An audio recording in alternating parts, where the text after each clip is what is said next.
Hello મિત્રો, હર મહાદેવ. કેમ છો? મોજમાં? હું પણ મોજમાં. તો આજે હતો રવિવાર અને આજે આપણે જવાનું હતું શોપિંગ કરવા માટે. તો ધ્વનિબેનને તૈયાર કરવામાં તો થોડીક વાર લાગે એમ હતું, છતાં એના મમ્મીએ એને પકડીને તૈયાર કરી દીધી હતી. પછી અમે ફૂલ ફેમિલી નીકળી ગયા હતા બોમ્બે માર્કેટ જવા માટે. બોમ્બે માર્કેટ અમારે ખાલી ભાવ જાણવા માટે અને ચોલી જોવા માટે જવાનું હતું. તો ફાઇનલી અમે બોમ્બે માર્કેટ પહોંચી ગયા હતા. બોમ્બે માર્કેટ પહોંચી ગયા હતા, પણ એની સાથે જ અમને ખબર પડી કે આ જે જૂનું બોમ્બે માર્કેટ સંપૂર્ણપણે બંધ છે.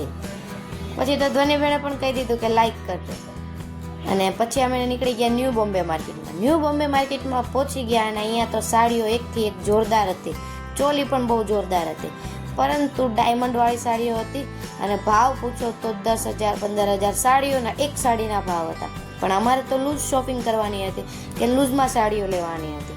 તો અમે એક દુકાનમાં ગયા, પણ અમને પસંદ આવી નહીં, કારણ કે ત્યાં લેસવાળી અને ડાયમંડવાળી સાડી હતી. પછી અમે ગયા ચોલી જોવા માટે.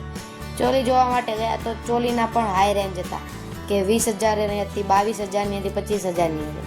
તો એટલી હાઈ રેન્જમાં આપણે ચોલી પણ નથી લેવાની, અને ચોલી આપણે એકદમ પછી પાછી પહેરી શકાય એવી લેવાની.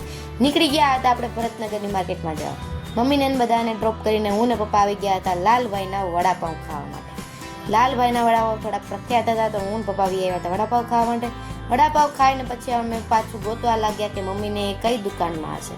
ફાઇનલી એ લોકો પણ અમને મળી ગયા દુકાનમાં, અને ત્યાં એ લોકોએ દુકાનવાળા ભાઈએ એને ઢગલો કરી દીધો હતો અને કીધું કે ગોતવા મળો જેટલી સાડીઓ જોતી હોય. પછી ધ્વનિબેને થોડો ખર્ચો કરાવેલો હતો. હવે માર્કેટ જાય તો ખર્ચો તો થાય. ઘરે આવ્યા ત્યાં મહેમાન આવી ગયા હતા, કારણ કે આજે સન્ડે હતો એટલા માટે. પછી જો આજનો અમારું શોપિંગ એટલી હતી. બસ આજનો બ્લોગ અહીં સમાપ્ત થાય છે. લાઈક કરજો, શેર કરજો અને સબસ્ક્રાઈબ કરવાનું ભૂલતા નહીં. મળીએ એક બીજા નવા બ્લોગમાં.